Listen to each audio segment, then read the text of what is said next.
la proposition de valeur sur le cloud, elle est à plusieurs niveaux. D'abord, sur le plan économique, plutôt que d'investir dans des achats de serveurs, de disques, de licences logicielles sur des infrastructures que je dois gérer, eh bien, je peux passer sur un mode d'utilisation en coût d'opération, donc CAPEX versus OPEX. Les grands opérateurs travaillent sur un marché important, donc sur une économie d'échelle qui permettent de proposer des prix extrêmement attractifs.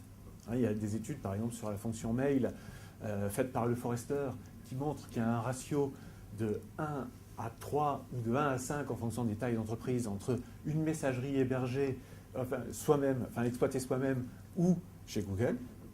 Donc ça, c'est un effet important lié à la taille, à la mutualisation, avec une maturité aussi des applications multitenantes, qui n'était pas forcément le cas en ASP, en comprenant ce qui doit être identique et mutualisé et ce qui peut être différent pour chaque client. Donc un prix très attractif, des ressources massivement élastiques, que ce soit en nombre d'utilisateurs. Je rajoute 1000 utilisateurs, je le demande, je l'ai. Je suis sur l'infrastructure, mon site web ou mon application ERP ou CRM a besoin de 5 serveurs de plus. C'est une question de minutes pour l'obtenir. Ça, c'est assez différent de ce qu'on peut observer dans certains data centers. Et puisque l'accès se fait en réseau, les ressources, elles sont virtualisées. C'est la notion de cloud. On ne sait pas où le service est fourni, mais il est disponible partout. Que ce soit sur un site de l'entreprise, sur un site d'un client ou d'un partenaire, ou sur le chemin entre les deux. On a une disponibilité immédiate et une logique de self-service, j'en ai parlé, je le demande, et c'est pas des gens... après, c'est une question de gouvernance, n'importe qui peut demander des ressources supplémentaires. L'exploitation est complètement automatisée. Il y a un travail très très important de ces opérateurs-là. Il y a des ratios assez hallucinants. Quand on voit chez les gros opérateurs tels que Google ou Microsoft, il y a un administrateur système pour des dizaines de milliers de serveurs. Donc c'est quand même assez important. Et puis, l'exploitation est complètement externalisée. Là, vous n'avez pas besoin de faire vos backups, vous n'avez pas besoin de faire toutes ces choses-là qui correspondent à de l'exploitation. C'est même pas que l'exploitation qui est externalisée, c'est les développements, c'est tout.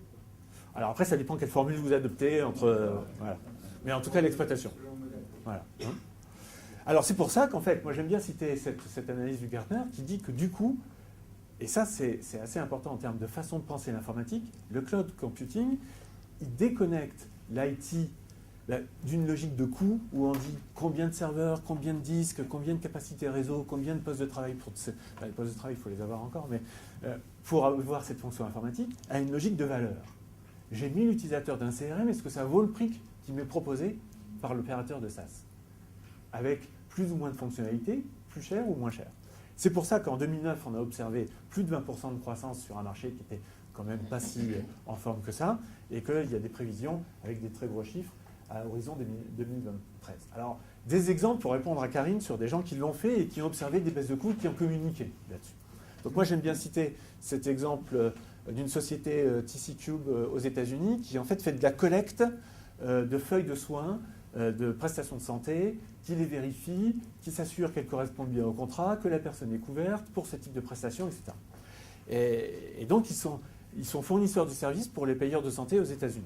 Ils étaient confrontés à une situation d'une nécessité de monter en charge, et ils ont pu la faire en quelques semaines, de 1 million à 100 millions de demandes de paiement par jour. D'accord ? Deux scénarios. Solution traditionnelle, j'investis dans du hardware 750 $, et si je veux faire de la maintenance et l'exploiter, ça me coûte 30 000 $ par mois. Solution sur le cloud, en utilisant Amazon.com, ça leur coûte 600 $ par mois, et il y a un projet de migration. Il y a évidemment une migration, il y a une promesse de coût inférieure à la sortie de la migration, mais ils ont communiqué sur 200 000 $ pour effectuer la migration et la mise en place dans le cloud de ce qu'ils avaient chez eux. D'autres communications, GlaxoSmithKline, donc leader dans le domaine de la pharmacie, secteur qui a besoin de beaucoup de capacités d'investissement pour développer de nouveaux médicaments. Eh bien, le DSI de GlaxoSmithKline qui indique qu'en passant sur le cloud, il espère, il a commencé, c'est un long chemin à la taille du groupe GlaxoSmithKline, aboutir à 30% de réduction dans les investissements IT, libérant d'autant des capacités d'investissement dans la recherche pharmaceutique. Lilly, également dans la R&D pharma, j'aime bien cet exemple aussi parce que l'adoption du cloud n'est pas qu'une question de réduction de coûts. c'est aussi une question de vitesse avec laquelle on peut fournir de nouvelles solutions pour les métiers. Et donc là, typiquement, Lilly, dans le domaine de la pharma et de la R&D pharma, qui est consommateur d'un certain nombre de solutions IT, eh bien, peut mettre en place pour les équipes de recherche beaucoup plus rapidement en utilisant le cloud plutôt qu'en utilisant des services internes. Et donc, finalement, on peut se dire que une des raisons d'être du cloud, c'est l'adaptation en temps réel aux besoins. La ligne rouge, c'est la ligne habituelle. J'investis dès le premier jour du projet sur des infrastructures, sur des licences. Il faut que je fasse le projet de mise en œuvre. Et puis, j'ai les montées de version. Et puis, quand la demande augmente, il faut que je réinvestisse dans mes infrastructures.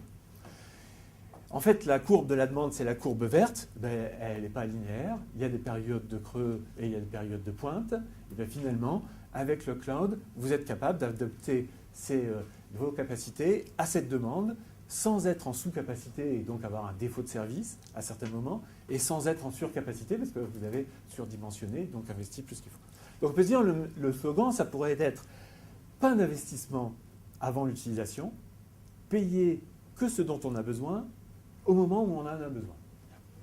Et donc au lieu d'investir dans la rigidité, j'achète des machines pour une utilisation future, eh bien j'achète plutôt de la flexibilité. Alors ça c'est attractif, néanmoins il y a un certain nombre de freins, de risques et de freins à l'adoption. Alors j'en ai mis quelques-uns, hein. C'est nouveau, alors est-ce que c'est mature et que ça fonctionne bien? Où sont mes données? J'ai une certaine peut-être subjectivité dans l'appréciation de la sécurité qu'il y a à mettre mes données ailleurs que chez moi. Est-ce que j'ai une certaine portabilité de mes programmes et de mes données? Est-ce que ça va être vraiment disponible? Est-ce que je ne vais pas perdre mes données? Est-ce que s'il y a certaines données, je veux bien les mettre ailleurs, mais il y en a d'autres qui ont un caractère confidentiel? Comment ça marche, hein? Et puis, quelle est la pérennité des fournisseurs et quelle est la captivité et la réversibilité si je suis plus content ou si simplement je voudrais aller chez un autre opérateur parce que je trouve qu'il offre un meilleur service. Alors sur la sécurité, ce que je voudrais juste dire en un mot, je suis toujours frappé par le fait que la sécurité soit considérée dans des débats assez marqués de subjectivité et d'affectif, par le fait que les gens disent c'est sécure, c'est sûr ou c'est pas sécure. Dire que le cloud n'est pas sécurisé, c'est un non-sens. On ne peut pas dire une chose comme ça. Par contre, dire que le cloud impose des exigences nouvelles de sécurité, ça c'est complètement vrai et indiscutable, mais ces exigences-là, il faut les traiter, et ce n'est pas une notion binaire parce que les exigences de sécurité ne sont pas la même sur l'ensemble du patrimoine de données de l'entreprise.